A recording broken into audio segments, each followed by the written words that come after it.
Meditations for Every Day in the Year by Bishop Richard Challoner. February 9th, on the manner of doing penance for our sins. Consider first that the true manner of doing penance for our sins is not to be learned from the maxims or from the common practice of the children of this world, who fear nothing more than the hurting of themselves or the contradicting of their own humours, appetites, and inclinations. And therefore this bringing forth fruits worthy of penance is to them a hard saying, which they cannot endure to hear. But the true manner of doing penance for sin is to be learned of the children of light, that is, from the doctrine and practice of the saints, who, as they had quite other ideas of the evil of sin than worldlings have, so also they had a very different way of thinking and of acting in regard to penance, as they have demonstrated by the penitential austerities to which they have condemned themselves all their lifetime for expiation of the punishment due to their sins. And what are so many religious orders in the Church of God, in which so many thousands of both sexes, retiring from the world, dedicate themselves to daily mortifications and penances, but so many standing memorials and living instances of that true manner of doing penance, with which the Spirit of God usually inspires those whom he conceives of sin, that is to say, whom he makes sensible of the heinousness of the evil of sin, and how much ought to be done for the expiation of it. Consider, secondly, how this same Spirit of God dictated to the ancient Church those rules and ordinances commonly called the penitential canons, which were in force for many 100 years, by which penitent sinners were subjected to diverse fasts and other humiliations for 3, 7, 10, and sometimes for 15 years or more for one mortal sin, and yet did not think they did too much.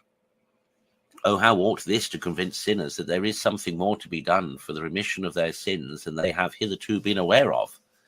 For, though according to the modern discipline of the Church, those penitential canons are not enforced, yet as God is still the same, and sin is still as heinous in his eyes as it was in former ages, so the sinner stands no less indebted at present to the divine justice than formerly, and therefore ought to think upon discharging this debt in the best manner he is able, by frequent fasting and other corporal mortifications, as well as by alms deeds and long-continued prayer. Consider, thirdly, that there are 3 particular practices of penance which ought never to be forgotten by any such as have at any time in life been guilty of mortal sin. The first and principal is that they should go daily in spirit to the feet of Christ to wash them with penitential tears, flowing from a loving heart, and there earnestly beg pardon for all their past offences through his precious blood. The second, which will naturally flow from the first, is that having their sins thus always before their eyes, they should daily offer up to God, in penance for them, some voluntary mortifications of their own will, honour, or appetite, at least in lesser things, if they have not the courage or strength to undertake greater. For instance, that they should in this spirit rise early in the morning, retrench superfluities in eating, drinking, sleeping, and diversions, and mortify upon every occasion their vanity, curiosity, and sensuality.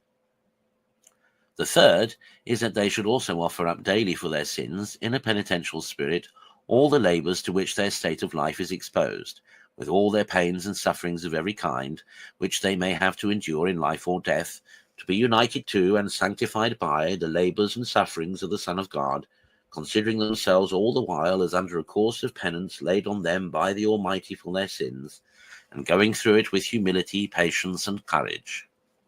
Whosoever shall diligently persevere in the practice of these 3 things will one day be received as true penitents, and receive the crown of true penitents, through their circumstances of life, strength, or health, may not have admitted of any other penitential austerities. But no condition of life, or other circumstances whatsoever, ought to dispense any sinner from these 3 most easy and most wholesome exercises of penance.